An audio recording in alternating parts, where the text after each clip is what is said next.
Hey everyone, welcome back to our channel. Today, I'm going to show you how to stop your Windows 11 computer from ever going to sleep. This is super handy if you're downloading large files, watching a long video, or just want your computer to stay awake all the time. Let's get started. First, we're going to open the Settings app. You can do this by clicking on the Start menu and then selecting the gear icon, or you can just press the Windows key plus I on your keyboard.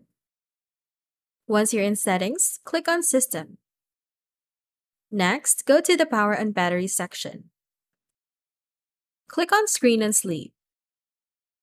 Now, you'll see options for when your screen should turn off and when your PC should go to sleep. If you're using a laptop, there will be separate options for when it's plugged in and when it's on battery. To ensure your PC never sleeps, set both of these to Never.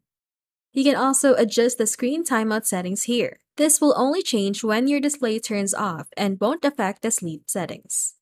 And that's it! Your Windows 11 computer will now stay awake all the time, whether it's on battery power or plugged in.